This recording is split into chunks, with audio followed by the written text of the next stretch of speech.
Hey, this is Buck Dharma of Blue Oyster Cult, and you're listening to the Sports Circus.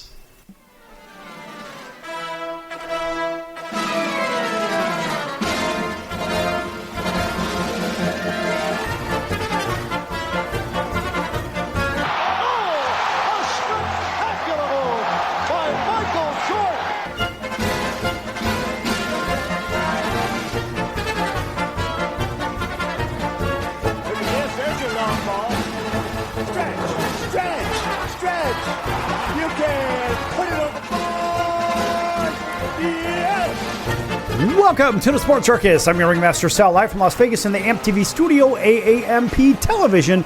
Today's show is brought to you by UppercutChops.com. Check out their tasty selection of all-natural, dry-aged USDA prime Wagyu steaks and chops. Wait till you taste their best-in-class New York steaks, the filet mignon, and of course the king of all those gigantic cowboy cut and tomahawk cut ribeyes. Best I've ever had, probably be the best you ever have as well. Check them out at UppercutChops.com. That's UppercutChops.com. Or give them a call, find out what's for dinner. 714-948-0100. 714-948-0100. That's 714-948-0100 for UppercutChops.com. All right, welcome in everybody listening in on all of our radio and television affiliates, cable affiliates, everybody on Hotel TV, everybody also on Chicago Food Favorites on Facebook. Thanks for joining us here in fabulous Las Vegas. And you know how many of us over the years have been baseball card collectors, football, basketball, hockey cards. We like all those. I guess people, the biggest thing now is pretty much the Pokemon cards, believe it or not. That is a really, really, really big business, and I don't know anything about it, so I'm not going to talk about Pokemon cards, but folks, I know there's a lot of money in those. Let's stick to baseball here. And baseball, geez, I've been collecting them since I was just a little kid, way back when they had rabbit ears on televisions, if you know what I mean. So nowadays, the game is a little bit different when I say the game, because the collecting business is no longer really just for collectors. Now it's actually a business, which, you know, I happen to think is pretty crappy. And the reason being is because nowadays, geez, I remember I went to one of these local card shows here in Las Vegas not too terribly long ago, and I just wanted to trade a card that I had, and it was a graded card, whatever. And meaning, of course, there was an outside third-party company that actually did the grading on the card, so it was 1 out of 10, and this particular one was a 10 out of 10. And so I was looking at this card. They had the little trade session after the show itself for that particular day. And they said, well, you could trade cards in here and you could sell them to other people, whatever. Just kind of like inside the show, but it's kind of an exclusive group, I guess, whatever. So I walk in and I look at this table. Some little kid, couldn't have been but 10 years old. He had a whole bunch of cards in front of him. And I'm thinking, man, I would have had to mow a lot of lawns to be able to pay for those cards, because those were really expensive cards. So I said, well, hey, look, I'm interested in dealing off one of my cards, maybe for one of your cards, just trading like the old marbles and stuff like that when you're kids. Well, here you have a 10-year-old kid that, first of all, when I asked him about, I said, look, I'm interested in trading in this particular player. And I said, what do you know about him? He goes, well, hold on, let me check the comps. I'm like, what? What do you mean check the comps? I mean, this is a real estate person saying this is the kind of thing. Well, let's see what the comparables are. The kid's 10 years old, and what does he do? He goes to eBay right away and looks at the sold, which is the bottom feeders market in the first place. So obviously the kid has been sorely misguided. Nonetheless, I asked him what he knew about that particular player. He knew nothing. He said, I don't really know anything, but I know it's worth this much. I'm like, what do you mean you know it's worth this much? Well, the comps are this. And he showed me. I'm like, buddy, I'm not going to make a trade with you if you don't even know the players that you've got. And I don't care if he's 10 years old. The reality is the collecting game has gone to just straight business. And in today's time, the reason I say that is because a lot of the people that are buying baseball cards and football, basketball, hockey, whatever, they're buying the cards. They really don't know anything about the players themselves. They say, okay, well, it is let's pick something here, a 1990 Frank Thomas Leaf Series 2 card. I know this one because I have a few of these. And being a big Frank Thomas fan myself, I said, all right, well, I know what these things are worth, just hypothetical. But if you ask one of these collectors, or I mean, even we'll just go to today's time and we'll pick just an average player like Kobe White. Kobe White maybe a 2022 or a LaMelo Ball 2022 cards worth maybe $5 or something like that. Well, the reason I'm mentioning this is because a lot of the people don't know anything about these players whatsoever. If you don't know anything about Kobe White and what he's done and where he came from and all this other stuff, well, look, the reason you have the card in the first place is solely for investment. So the card business has really gone to just business instead of collectors. There are very few people out there like myself that still collect cards. Which brings me to this by NBC Sports Philadelphia. Topps debut patch cards. Now imagine a jersey with a Topps MLB debut. I'm looking at a picture of it right here. It is a jersey, and the jersey has a mini patch that says MLB debut with the Major League Baseball logo on it. And so the Topps debut patch card have become a catch for young major leaguers, according to this article by NBC Sports Philadelphia. And so it originally appeared, the story did, with them, so we'll give them a little bit of credit. Now, Cam Boozer's bumpy road to the major leagues included arm and back surgery, along with a stint as a carpenter in his native Seattle. Such an unlikely big league debut was worth commemorating, and he was determined to track down a specific memento, a one-of-a-kind baseball card that included a jersey patch from his uniform for his first game. So was his older sister, of course, Kelsey. After scheming with neighborhood card shops in California, and we'll give that one a big round of boos, he did this for about a month. Kelsey, his sister, surprised her younger brother with the prized card for one memorable Christmas present. And of course, he said, quote, "That was one of the cooler moments I've ever had," close quote. Now, of course, this guy, who's a reliever, was traded from the Red Sox to the White Sox back in December, so it's kind of bounced around a little bit. Now, Topps debut patch cards, which are autographed and contain a patch from the jersey from the player himself. That's right, so it's his own autograph or whatever. Well, those were the players' first games, and they've captured a lot of attention around some of these young major leaguers and, of course, the collectors, because they're just hoarding to try to get this, a little bit of that, so they can make money. And again, the collector's game is essentially flushed right down the toilet in the first place. Nonetheless, the patches are even part of this year's Major League Baseball The Show's video game. So the hype was ramped up by the pursuit of Paul Skeen's card after it was released back in November, and Dominic Canzone's mother managed to get her son's card for him, and Chandler Siegel's father presented his son's card to him, and Joey Loperfido, an outfielder who made his Major League Baseball debut last year, wrote, "DM me," for direct message me, on the back of his card and offered an invitation to Thanksgiving in exchange for the memento, and got it back. So Boozer said, quote, "I think it is a resemblance of a lifetime of work right here in front of your eyes," close quote. So the debut patch cards themselves are featured in Topps Chrome update sets, and Fanatics, which owns Topps, so Topps is not owned by themselves anymore, now Fanatics actually owns them, released a Major League Soccer version in December, and it plans to try the card out in other properties as well. So back to the story, some of the patch cards are inserted into Chrome Update, but many are distributed via redemption codes, where Topps ships out a one-of-one card in a protective case after it's claimed in an effort to protect its condition. So there were 91 debut patch cards in the first year in 2023 and 251 last year. Jackson Merrill and, of course, Yamamoto are among the most sought-after cards that haven't been publicly uncovered just yet. And, of course, somebody from Topps, the head of product development, said, quote, "So this was a completely different take on the traditional, let's call it, relic card. You know, how can you work with Major League Baseball to create something that's exclusive for our trading cards versus receiving a jersey, cutting it up, and making a card out of something that was used prior," close quote. Now, the patches are sent to Major League equipment managers, before the season starts when the player makes his debut and the patch is added to the sleeve of the jersey. It is removed after the game and authenticated before it's shipped back to Topps. And of course, Paul Skeens said, quote, "I'm not a collector. I've never been a collector. I can imagine that it's cool for these kids to sort of feel that connection." And I think the one thing that I would say, potentially, that hopefully it's giving them some hope and some relationship to the majors because we're all that kid at one point, close quote. Well, I got bad news for you, Paul. All it's doing is just creating greed. It's not giving them any relationship except maybe with a bank account.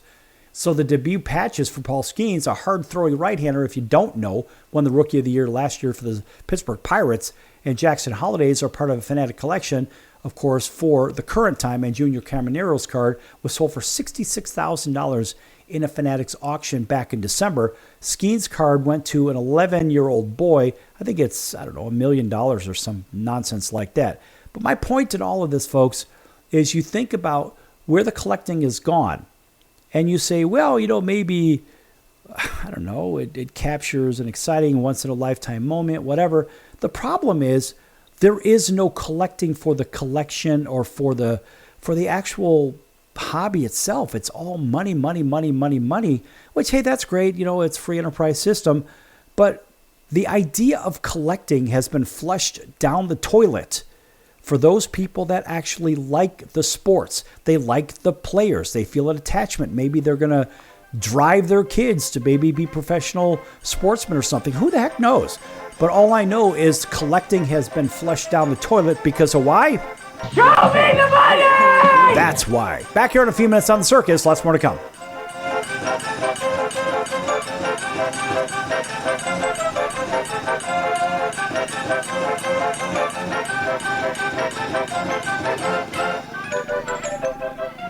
Attention business owners, you and your customers are listening to this right now. Face it, every business needs customers, even yours. The Sports Circus is a primetime nationally syndicated program that's carried on ABC, NBC, CNBC, and Westwood One News affiliates, plus CBS, Fox, and NBC sports affiliates across North America with coverage from Hawaii to New York. Also, the Sports Circus is available to the 180 million subscribers on iHeartRadio, and the Sports Circus gets about 4 million website visitors per month, which could click through your website and bring sales. The Sports Circus provides great content featuring celebrity guests from sports and entertainment to our audience every weekday, which your company could greatly benefit from by increasing your visibility, foot traffic, eyeballs to your website, and calls from potential customers.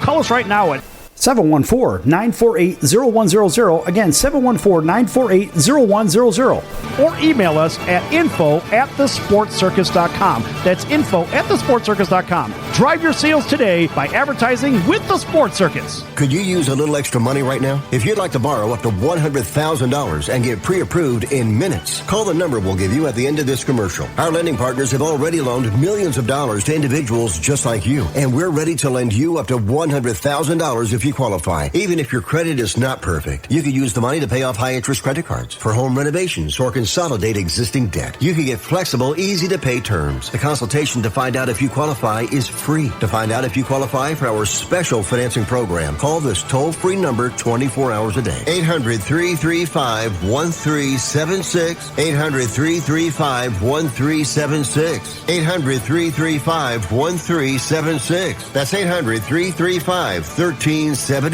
Important terms and conditions apply. Not all applicants will qualify. Loan amount, annual percentage rate, and term will vary depending on creditworthiness. Applying does not guarantee approval. Account approval is subject to verification and confirmation of your credit history and acceptance by a lender. If you choose to apply for a loan through us, a consumer report will be obtained to evaluate your creditworthiness in connection with your application for credit.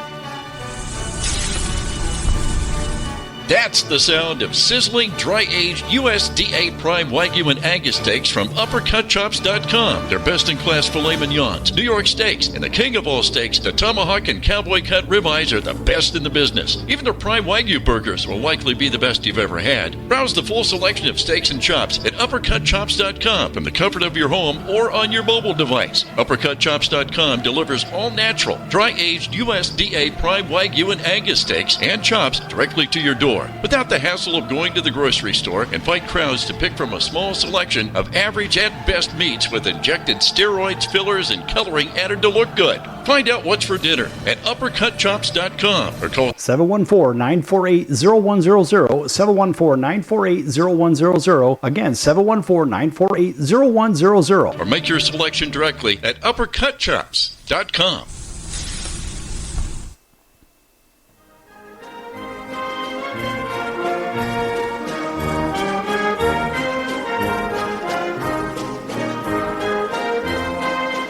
Welcome back to the Sports Circus. I'm Louis Firestone. Now it's time to throw it back to Sal.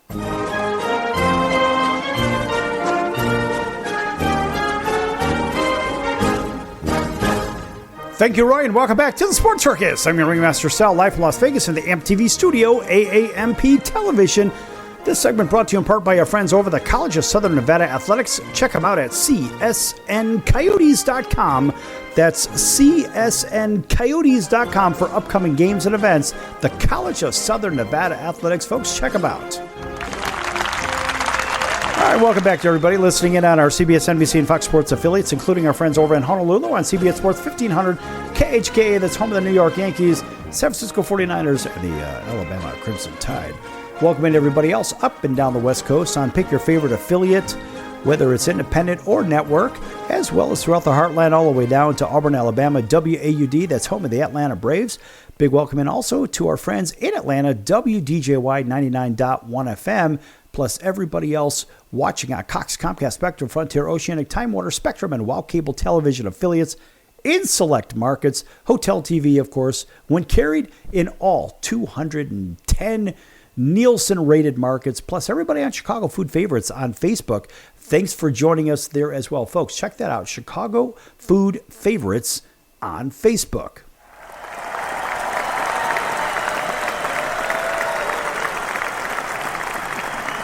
Now, sticking with baseball, we had baseball cards in the last segment with that pro debut patch. I mean, look, I look for those things too, but I'm not out spending wild. Boy, I got to tell you, I see people spending crazy amounts of money, and I mean crazy amounts, buying cases and cases and cases. You know what it reminds me of? When they were hunting for the Paul Skeens autographed patch card, whatever, $1 million card. It reminded me when Veruca Salt and Augustus Gloop and Charlie Bucket and Violet Beauregard and Mike TV were all looking for what? Willy Wonka's golden tickets. And everybody, actually, those are the ones that found them. And everybody else was looking for Willy Wonka's golden tickets. And they couldn't find them. They couldn't find them until they spent so much money because they had crazy money to burn. Of course, Charlie Bucket, who was the long shot of long shots, found a little bit of money in the street. And he went down to the local candy shop and he wanted a Slugworth candy bar. And he bought a Slugworth and actually, the clerk tried to sell him a Slugworth. How about a Slugworth, whatever the heck it was? And then he said, "No, how about one of these?" And so the clerk handed him a Wonka Scrumdiddlyumptious chocolate bar. Of course, this is my favorite movie in the whole world. So needless to say, I'm going to remember this. Anyhow, it reminds me with people buying baseball cards and football and basketball, hockey, Pokemon, whatever, they're all looking for the golden ticket. And as I see it, it's just me. As I see it, I scratch my head and say, look, I get it.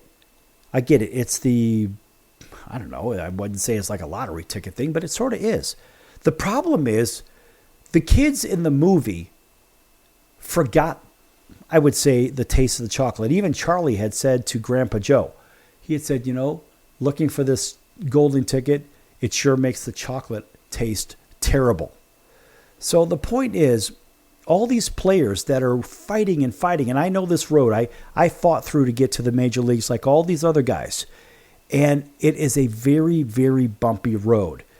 And the collectors out there don't know what it's like, generally speaking, to travel that road and to go do the unthinkable because the odds are super long. First of all, just to play professional baseball, let alone make Major League Baseball. The point is, as a kid, a lot of people will, well, back when I was a kid anyway, we followed the baseball games. We followed the players. And we weren't really, geez, what do we do with our baseball cards? A lot of times we put them in our spokes on our bicycles, so it'd make our bike sound cool like a race car or a motorcycle or something. And we didn't really pay too much attention to the cards. But more importantly, we knew the players. I would come home from school, I'd watch the games on television, and I would probably catch like the last 8th or 9th innings of the Cub games back in Chicago, or the 8th or 9th inning of a White Sox game if they played a day game after school. But my point was, when you were a kid back then, and I'll say in the Wayback Time Machine, you actually followed the players and you gave your teams support, win, lose, or draw, despite how bad our teams were in Chicago. That's what we had. And so in today's time now, people follow players rather than the teams because the free agency, in my opinion, has wrecked everything. There's no more loyalty to the teams. There's loyalty to what? The money. That's the problem. The money! That's where the loyalty is. And honestly, that always deserves a round of boos. I just don't believe that loyalty should be to money. It should be to the sport that, well, hopefully you'll get your kids will like it if they see enough of it or whatever. Or maybe it's just you. Like me, I'm still a kid. But I guess the reason I bring it up is because it's so disheartening. When I watch what's going on, for example, at these card shows, it's a feeding frenzy. And there's just no loyalty to the sport themselves. It's just money. Money, money, money. Give me a stack of money because that's the only thing I care about is what I keep seeing over and over. And it's, I don't know, it's just the way the world works today. I mean, I just have this idea of idealism and I'm resistant to change. I don't like electronic strike zones and stuff like that. I don't like the netting around the crowd. Everybody is too busy doing what?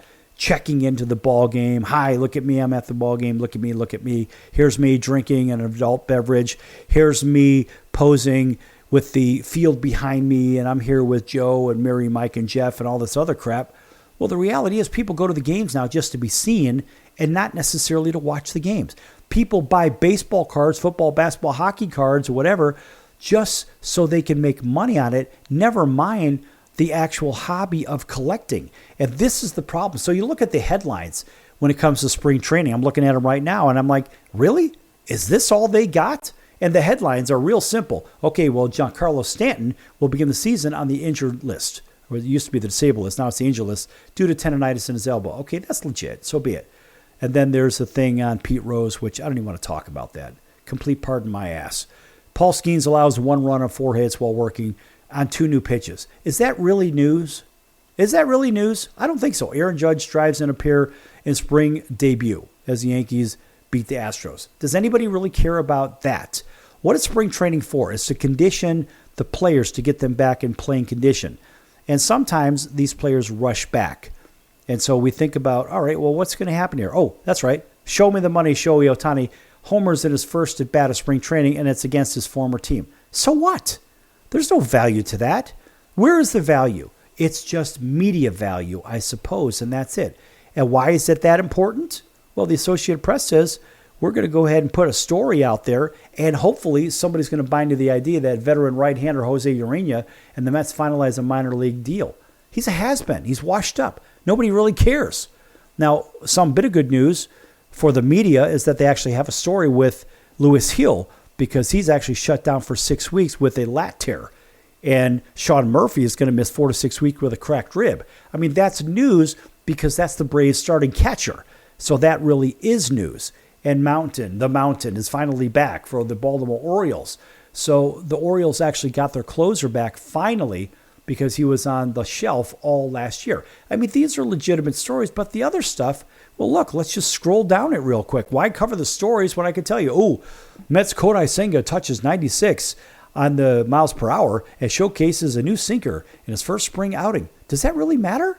He's just experimenting like Paul Skeens was. Nobody cares. How about Max Fried looks the part of the Yankees spring training debut with a win over the Pirates? It's a game that doesn't matter. He only pitched a few innings. Astros say longtime second baseman Jose Altuve is going to play mostly in left field this season. Does that really matter? Jose Altuve is going to be playing. That's what matters. His bat productivity is what matters. It doesn't matter where he's playing on the field. right? So he's making some room at second base for somebody else.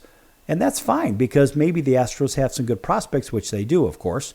And let's face it, the guy's played, I don't know, he's a 3-time batting champion, 2017 American League MVP and all this other stuff, right? And he's played in almost 1,800 games at second base. So let somebody else play a little bit. That's okay.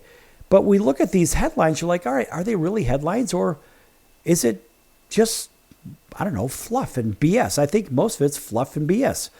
And so we see the same thing out there over and over. And Brandon Nimmo has knee soreness. Okay, well, maybe you're rushing Brandon Nimmo back.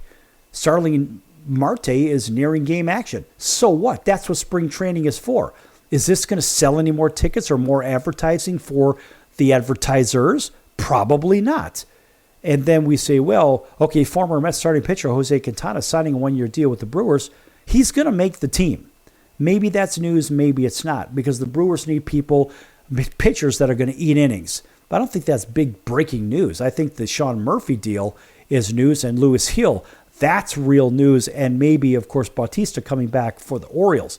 That's the real pitching news. You can go up and down here and say, where's the real news? Here's one that really drives me crazy.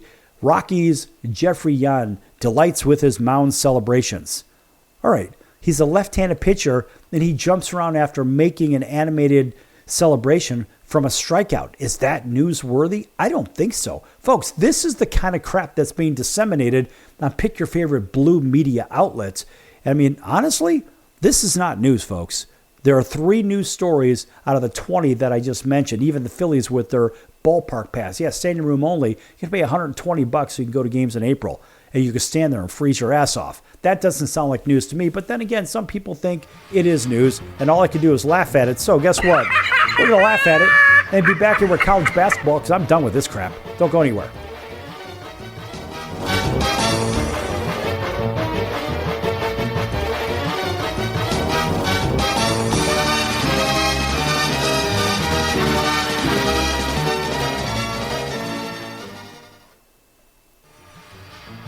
I'm your ringmaster Sal of the Sports Circus, a primetime nationally syndicated television, radio, sports, and entertainment show. The Sports Circus covers topics others are too scared to talk about. There's no other primetime show like it out here that'll punch you in the face and you'll beg for more. Join me, Hall of Famers, world champions, and all-star celebrity guests for chaos and controversy here on Libsyn and all podcast platforms, plus thesportscircus.com. Remember, folks, it's a circus and we prove it every day. Hello Americans, it's Uncle Sam here. If you owe $10,000 or more in back taxes to the IRS or state, don't worry. I've got important news that may help you negotiate a lower tax bill. In today's economy, the IRS has released a variety of new rules and is offering more flexible terms to help Americans looking to settle their IRS debt. If you apply today, we may be able to lift your wage garnishments and release a freeze on your bank assets or business. Our team of tax professionals can resolve your case and stop collection actions against you. Even if you've been audited or haven't filed a return in years, they can help. Call right now and find out if you qualify to settle your IRS debt for far less than what you owe. Pick up your phone right now and call us for a free $500 IRS tax review. Don't wait. Here's the number. Call right now. 800-950-2049. 800-950-2049. 800-950-2049. For the last time, that's 800-950-2049. Do a search on how to get out of credit card debt, and you'll find everything from crazy promises to ways you can try to do it yourself. Many of those ideas just don't work, and they leave you broker than you were. Here's some advice. Call our debt helpline. In a quick and free 5-minute conversation, our experts will listen to you and learn about how much credit card debt you have, what your goals are, and then show you the right solution to help you get out of credit card debt with one new simple, affordable payment. The credit card companies make available special programs to help if you're struggling. All it takes for you to finally get out of credit card debt is one quick, free phone call. So please call right now. 800-948-6817. 800-948-6817. 800-948-6817. That's 800-948-6817. Paid for by the Debt Helpline.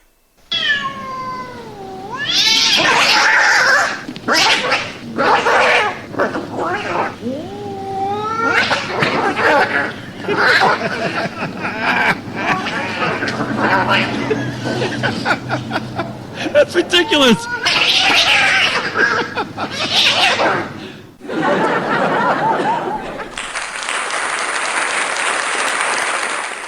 Quiet, numbskulls, I'm broadcasting. Hey everyone, Dave Jackson here, ESPN rules analyst on ESPN Hockey, and you're listening to the Sports Circus.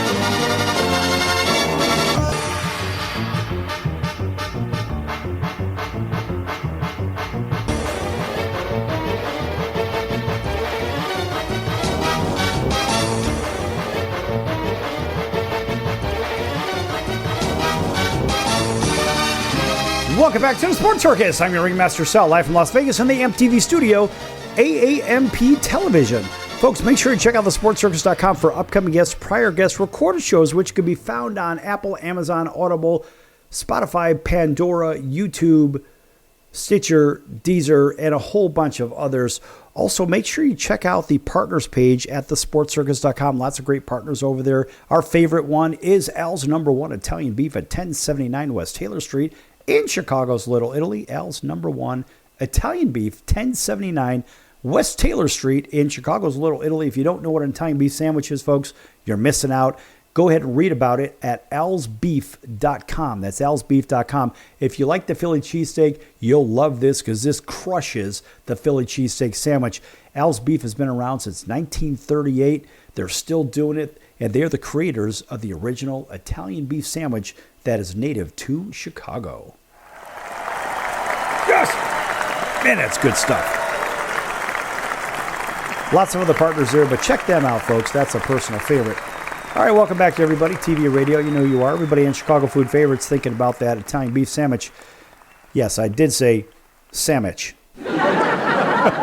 Anyway, and also, of course, Dave Jackson, rules analyst for ESPN Hockey, bringing us back here. We're going to talk a little hockey before we jump into college basketball.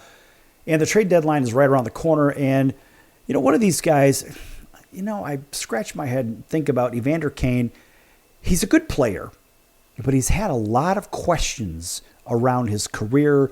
There was a betting issue, I think, that his wife or ex-wife had talked about. I forget what the story was. There's a lot of questions about betting. You know, we think of the old Pete Rose thing. Of course, that guy always gets an astounding amount of booze over here. Yeah, he's a great player, but as a human, I don't know. Anyway, doesn't matter. He's gone anyway. But the point is, back to this Evander Kane thing. So this guy is with the Edmonton Oilers right now. Maybe a few trade destination spots, and that's according to the Hockey News. And you never know. This guy, look, he is good, but the question is, where is he going to approve a trade? So he actually had to submit a 16-team approved trade list to the Oilers. And of course, he reported that the Oilers were gauging the market to see if there was any fit anywhere. Bigger question is, where could he go? And where would he go to? With that said, what teams have the cap space and desire to add a player like this guy? I mean, he could play, but he does make some dirty shots. In my opinion, he's a dirty player, and who knows about off the ice. But what teams or organizations are desirable locations for this guy to put on that list? How about the idea of the Boston Bruins? Now, the Bruins and Kane seem like a pretty good match, and Kane plays the bruising brand of hockey that has become synonymous with the Bruins, and Kane would step into the role that Milan Lucic vacated after he left the Bruins following a leave of absence tied to a domestic altercation. Perfect, right? Kane would immediately slide into the Bruins' top six forward group despite a 3-5-2 record. That's right, 3-5-2 record in their last 10. The Bruins are only a couple of points behind the final wild card spot. You never know. And they do have about $6 million in dead cap space, but they do have the availability to maybe absorb that contract. So you never know. He might actually be a fit. How about Utah, which is the old Arizona Coyotes? Now they're the Utah Hockey Club.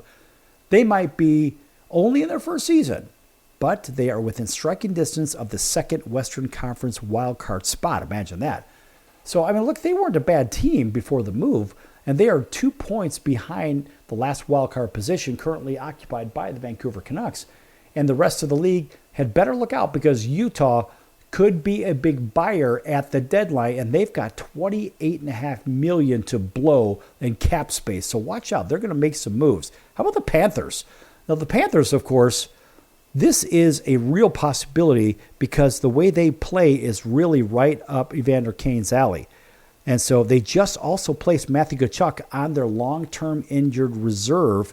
And so that gives the Panthers $8.7 million in cap space to acquire more players before the deadline. And so it seems reasonable. I mean, look, it was already Seth Jones from the Blackhawks going over to Florida, so they shored up the defense a little bit. They got a good stay-at-home defenseman. The Blackhawks actually, they ended up retaining $2.5 million on Jones for the next 5 years. So the Blackhawks blew $12.5 million to get rid of Seth Jones for him to play down there. But they also picked up a number one goalie, a very good goalie in Spencer Knight. This kid is good, and he was right behind Bob for Bobrovsky in all of the games for the Florida Panthers. And, of course, he got himself a Stanley Cup ring, and they also got themselves a first-rounder. So Florida seems like a real possibility. But, we think about that, and you look at, well, how about some things to look out for during the trade deadline week itself? So we know that the NHL's trade deadline will arrive Friday at 3 p.m. Eastern, but we should also know that there will be more deals made in the days before the deadline. And of course, last year at March 8th trade deadline, there were 23 deals made on deadline day alone. But in the 2 days prior, there were 16 trades made. So look out for, there's going to be quite a bit of action. And remember, Colorado made trades to Buffalo, made them to Vegas, who made them to Calgary, to Carolina, to Pittsburgh, to Ottawa, and Florida, etc., so forth. There's a lot of action. This year, we're going to be watching what happens with the Leafs, the Bruins, the Canucks, the Jets. I think those are probably going to be the biggest teams to watch for the biggest moves. And of course, that said, there are other teams, but let's face it, with the Florida Panthers picking up Seth Jones already, the Avalanche bringing over former Rangers blue liner Ryan Lindgren, they also picked up Jimmy Vesey from the New York Rangers. And so I think the Avalanche has already made a reasonable trade, but I guess what's going to happen with the Battle of Florida with the Seth Jones debut? And look, the latest showdown of the two teams over in Florida, I mean, look, those guys are good, but it was actually the Florida Panthers that outlasted the Tampa Bay Lightning. Seth Jones had a pretty good debut, of course, with Florida, but ultimately they are the Stanley Cup champs and the team to beat, although the Tampa Bay Lightning are really good. So you're going to see some moves made.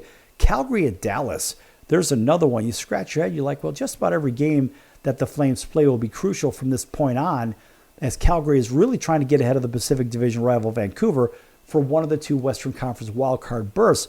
But the Stars need wins of their own as they attempt to fend off Minnesota, Colorado for the second place in the Central.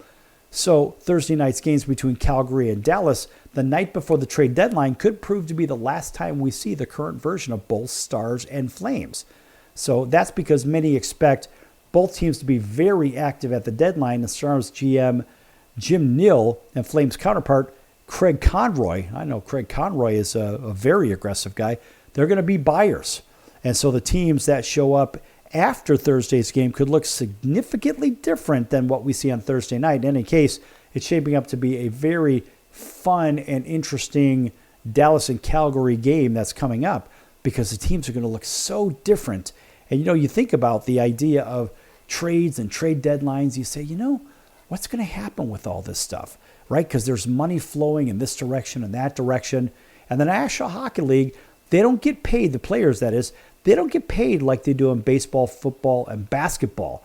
They're still way behind the curve, and hockey is clearly the toughest sport to play. It's easily the most dangerous sport to play. It's amazing that they actually get paid so little compared to baseball, football, and especially basketball. That's just complete lunacy with their Supermax deal and all that other garbage. I don't know. I just scratched my head with the whole basketball thing, but let's go ahead and jump into basketball since we're talking about it here. How about the NCAA basketball rankings? And we're going to start from the bottom. We're going to have to finish this up in the next segment. But Mississippi State occupies the 25th spot. They are 20-9. 20-9, and they're ranked. Up next for them is Texas. That's going to be tomorrow. Arizona dropped 2 slots to number 24. Up next for them is Arizona State at home. Brigham Young jumps up 2 to 23 at 21-8 with their win at West Virginia. Up next for them is Iowa State. That'll be a tough one. Texas A&M drops 10 slots to number 22 with a ugly loss against Florida. Ugly. They lost by 19 at Florida. That's ugly. And it doesn't get any easier for Texas A&M because now they're going to play Auburn, the number 1 ranked Auburn Tigers, or Eagle. Now, here's a real head scratcher here. I look at St. Mary's. They're 27-4. 27-4, mind you. And these guys now, of course, they end up winning their division or winning the West Coast Conference. St. Mary's is a formidable opponent. And think about this. They have been beating the daylights out of Gonzaga. And we know Gonzaga year in and year out. They are right there in the tournament. Well, Gonzaga is going to be there again in the tournament. But you scratch your head and say, well, St. Mary's really is that good. But they're that good every year. They just seem to go unnoticed, which I really don't understand. Mind you, they have 4 losses, and they're way down the trough. The next team with 4 losses in the rankings is number 6, St. John's, and we haven't even gotten to them yet. So St. Mary's plays a very good schedule against some very good teams, and they beat them handily. Their last game was at Oregon State, of course, of the Pac-2, I should say, or Pac-2.5, or Pac-7.5. I don't even know what the hell to call them now. But nonetheless, St. Mary's won easily at Oregon State. And up next for them, we're going to see, because they go to the conference tournament. And that's right here in Las Vegas at the Orleans Hotel and Casino. Back here in a few minutes, finishing up with the rankings. And we're going to go to the standings and more. Don't go anywhere. Lots more to come here on the Sports Circus.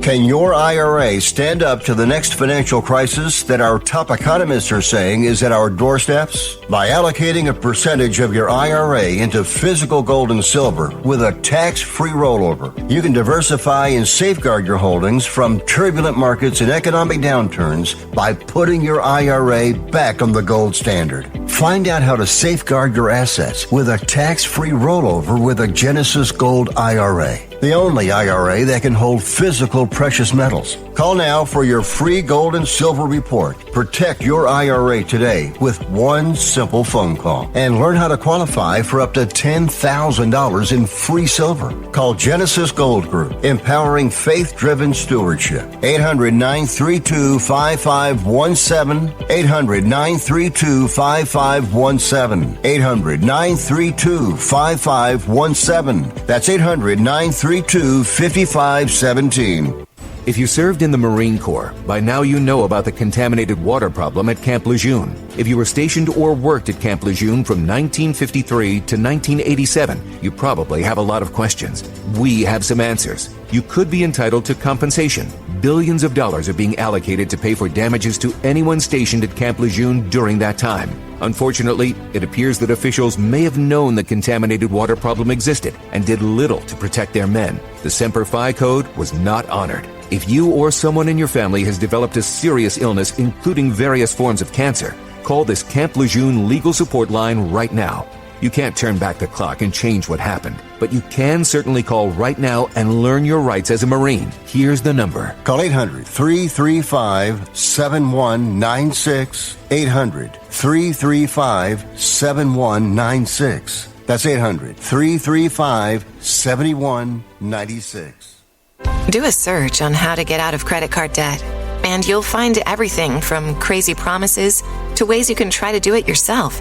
Many of those ideas just don't work, and they leave you broker than you were. Here's some advice. Call our debt helpline. In a quick and free 5-minute conversation, our experts will listen to you and learn about how much credit card debt you have, what your goals are, and then show you the right solution to help you get out of credit card debt with one new simple, affordable payment. The credit card companies make available special programs to help if you're struggling. All it takes for you to finally get out of credit card debt is one quick, free phone call. So please call right now. 800-948-6817. 800-948-6817. 800-948-6817. That's 800-948-6817. Paid for by the Debt Helpline.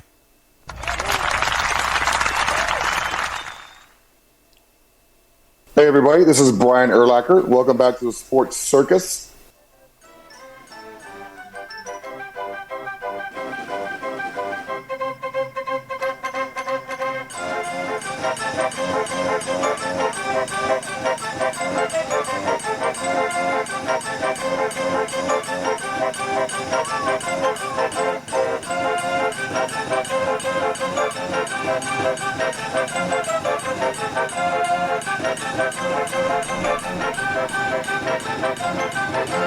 Welcome back to the Sports Circus. I'm your ringmaster Sal, live from Las Vegas in the AMP TV studio, AAMP Television. Folks, make sure you check out the sportscircus.com's store. Right across the top of it, you'll see a tab that says Store. Click on there for all your great gear from the Sports Circus: hats, hoodies, t-shirts, sweatpants, coffee mugs, travel mugs, mouse pads, pillows, you name it, they're there. Jackets, all kinds of cool stuff. Check it out. That is thesportscircus.com, and hit the store tab, and you could check out real easily with the shopping cart. And make sure you tell them the circus sent you. I sent you to the circus anyway, and maybe we'll give you an extra 10% off. Hey, what do you think about that? All right, nice round of applause for the sportscircus.com's store. A shameless plug, of course, for the circus. All right, welcome back to everybody. You know who you are. Chicago Food Favorites also. Thanks for joining us on Facebook. Chicago Food Favorites, folks. Make sure you check that out. Fun page. All right, leaving off, we're talking about the college basketball rankings. Number 21, St. Mary's, is where we left off at 27-4. A very, very good team. Boy, they're going to be a tough out in the tournament. Talk about a tough out. Here's another one. Marquette. Boy, those guys are good. They are a lot better than that 22-7 record that they show. And they just beat up on Georgetown, 76-61. Up next for them is UConn. Boy, UConn, I just kind of a head-scratcher. Don't even know what to think about those guys. But Marquette every year. Shaka Smart's got those guys playing, and man, they are good. And here's another shocker. At 19-10, how in the world, actually the next few of them are shockers, how in the world is Kentucky 19-10? That's right. They dropped 2 slots to number 19. Well, with that 19 win. Up next for them is LSU. They just got pounded by Auburn. Boy, Auburn is legit, I tell you. And number 18, it is the Purdue Boilermakers. Of course, they always get a round of applause here. Yes! Boiler up. And Purdue with a nice win at Pauley Pavilion, 76-66 on the road in Los Angeles. Better yet, over on Westwood. And they are ranked number 18th. Up next for them is Rutgers, the Scarlet Knights. Number 17, Michigan got absolutely pummeled at home by Illinois. Illinois, after getting destroyed by Duke, turns right around and beats Michigan by about 20 at Chrysler up at the University of Michigan. And that was a real shocker because Illinois, boy, they really fell on their face against Duke. But then again, Duke just makes, I guess, a lot of teams really look bad. So they dropped 2 slots to number 17. And up next for Michigan is Maryland over at College. Actually, it's going to be at home against Maryland College Park. Memphis jumps up to number 16 at 24-5. A pretty good Memphis Tigers team.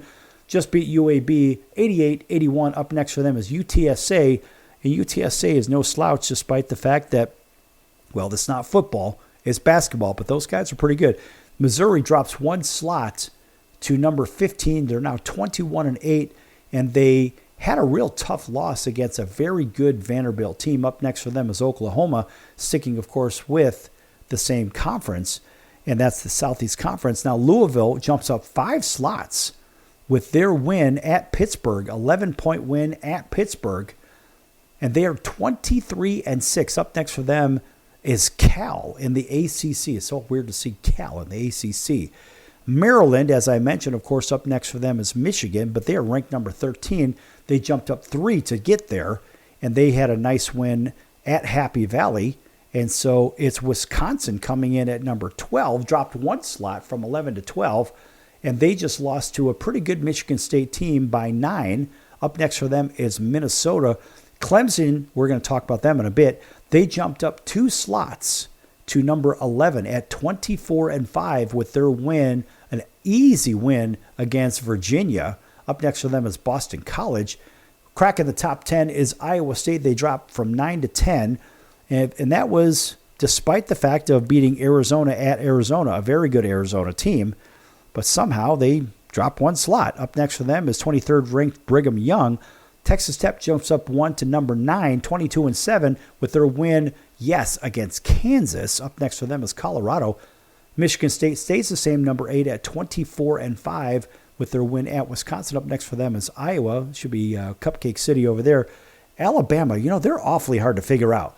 They dropped 1 to number 7, and they lost to a very good Tennessee team. Rocky Top's actually at number 4. We're going to get to them in a minute. But Alabama drops from number 6 to 7, and they're only 3 votes behind St. John's, who is number 6, who jumped up. These two teams switched spots. And St. John's, with their win against Seton Hall, is a 10-point win at Seton Hall. Up next for St. John's, they're going to get tested, and that's against Marquette. And that's coming up on Saturday. Florida drops 2 slots despite beating the daylights out of Texas A&M. Up next for them is Alabama. Tennessee at number 4 goes up from 5 to 4. And, of course, with that win against Alabama, up next for them is Ole Miss.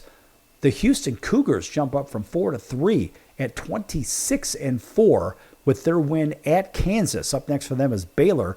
And, of course, we have the Duke Blue Devils. Of course, they always get an astounding round of applause. Yes! I'm a Duke guy. I'm a Duke grad. And they absolutely crush Wake Forest by 33, 93-60, likely in Cooper Flagg's possible last game at Cameron Indoor Stadium. And Cooper Flagg will likely be the number 1 draft pick in the upcoming NBA draft. Up next for Duke is against Carolina. That's right. That's right. Yes. And, of course, ranked number 1 are the Auburn Tigers. And Auburn is probably about 70 votes ahead of Duke. And Auburn is awfully good. Awfully, awfully good. And, I'm kind of looking forward to a game at some point between Duke and Auburn. And listen, they're 27-2, and they just beat Kentucky handily. Up next for them, of course, is the doormat at ranked number 22 at Texas A&M. But I don't know, man. Auburn is awfully good. These are probably truly the 2 best teams in the country. I'm going to put Tennessee right up there.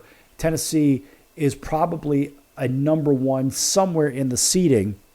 I think Duke will probably get theirs in the East. They'll probably get the number 1 seed in the East in the tournament. Auburn will probably get it in the South. And I would imagine that Tennessee would probably be shipped out west if it ends today as it stands. And then it would probably be Houston in the Midwest, or maybe even Tennessee in the Midwest and Houston out in the West. Not really sure. Either way, those are the 4 best teams as the standings go. And they're probably deserving. St. John's is good, but I don't know. I mean, they play in a haphazard Big East. But Rick Pitino really has those guys playing, so I don't know what's going to happen there, but we'll see as the rankings go. Let's take a real quick look at the standings. So what we're really looking for are those non-big ranked teams. So, for example, these are the teams that will make the tournament, or if it ends right now, we think of the American East. People say, well, Bryant. Who is Bryant? Well, Bryant is the Bulldogs. They're out of the American East, and they're fighting for their tournament lives with the Vermont Catamounts. All right, so you've got 2 teams there that are fighting. What we have at the American Athletic Conference is Memphis showing the way, but the North Texas Mean Green, not only are they good in football, they're also good in basketball. They're 1 game behind the University of Memphis, and UAB, they just lost to Memphis, so they're pretty much behind and out. So it's the North Texas Mean Green and the Memphis Tigers that are battling it out for the American. Over the A-10, it's Virginia Commonwealth and George Mason. There's 1 game that separates these 2 teams. Vacom is 14-2, 24-5 overall. That's tournament worthy. George Mason could win the conference tournament at 13-3. They have to somehow find a way to beat Virginia Commonwealth to give them a tie, so they'd actually have the tiebreaker. Dayton, you're probably too far out of it. We know the ACC, it's Duke showing the way with Clemson right behind him with Louisville. And Duke actually holds a 1.5 game lead there. Over in the Atlantic Sun, people say Lipscomb. What's Lipscomb? The Lipscomb Bisons, that is. They are tied with the North Alabama Lions. They're both 14-4, trying to get into the big dance. So if you see them in the brackets, you'll know exactly where they're from, and they play in the Atlantic Sun. The Big 12, you've got the Houston Cougars showing the way, and they are destroying everybody in that conference. They're going to be the winners there. Big East, I mentioned St. John's, and Creighton. The Creighton will make the tournament. Despite being 13-5, 29 overall, Creighton's awfully good. The Big Sky, there's one that's going to show up in your brackets. The Montana Grizzly or the Northern Colorado Bears. One of those two teams is going to win that conference and be in the big dance. The other one will probably make the NIT. Over in the Big South, who is High Point, they say? Well, High Point is 14-2 right now, 26-5 overall, and they are 3 games ahead of NC Asheville. It's going to be High Point in the big dance, folks. So get used to seeing that name, High Point. If you think they're a slouch, guess again. Those guys are pretty darn good. Big Ten, we've got kind of a logjam near the top between Michigan State, Michigan, Maryland, Wisconsin, and Purdue. All those two teams are a couple of games apart. The Big West, you'll probably see, if you're a tournament bracket player, either UC San Diego, the Tritons, or UC Irvine, the Anteaters. One of those two teams, and right now it's looking like the UC San Diego Tritons showing the way. So if you see them in the bracket, don't be surprised. They may hit the number 15 or 16 line, but they'll probably be there. Same thing in the Coastal Athletic. People have seen Towson in the past. Also NC Wilmington a couple of games back, but they may be able to sneak in with 24 wins on the season. Towson needs to win the tournament to make the dance because they are 21-10 overall. NC Wilmington has a much better shot of getting into the big dance. Conference USA, the Jacksonville State Gamecocks right now have to win the tournament to get they have to win the Conference USA tournament. Otherwise, Liberty at 23-6 will likely make the big dance. Over in the horizon, the big shocker is Cleveland State, so far leading the conference, but not necessarily in great position to make the tournament. The better team would be Robert Morris. Yeah, these are teams that you wouldn't hear about. The Robert Morris Colonels. Those guys are 23-8. If they win the tournament, they're in. Cleveland State, same thing, but they're 14-6 in the conference, but 20-11. They must win the tournament. Over the Ivy League, it's Yale destroying everybody at 12-1 of the conference. They must win the conference tourney. They're only 19-7 overall. The Metro Atlantic has Marist at 13-5 with 1 game behind them is Quinnipiac. They're 14-4 versus 13-5, and actually Marist looks like they could actually be the team to come out of the Metro Athletic. In the Mid-American, it's the Akron Zips, who can't seem to play football, but boy, they sure can hoop it up. They're 15-1. They're likely going to win the Mid-American Conference, 23-6 overall. In the Mid-Eastern, Norfolk State and South Carolina State, both tied in conference play, and both must win to get in because overall, they're terrible. Missouri Valley has Drake showing the way. Mountain West, New Mexico is 1 game ahead of Utah State.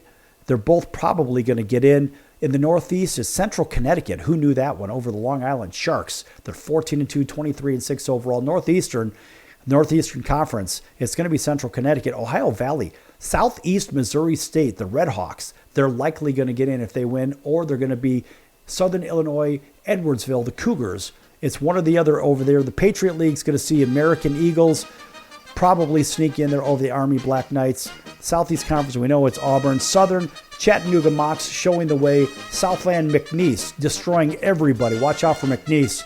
The SWAC, it's Southern. The Summit has Omaha. The Sun Belt has James Madison and Arkansas State battling it out. West Coast, again, it's St. Mary's. And the Western Athletics, Utah Valley Wolverines, 1 game over Grand Canyon. You're going to see these teams in the tournament, folks. Don't worry, they're going to be there. See you next time, folks.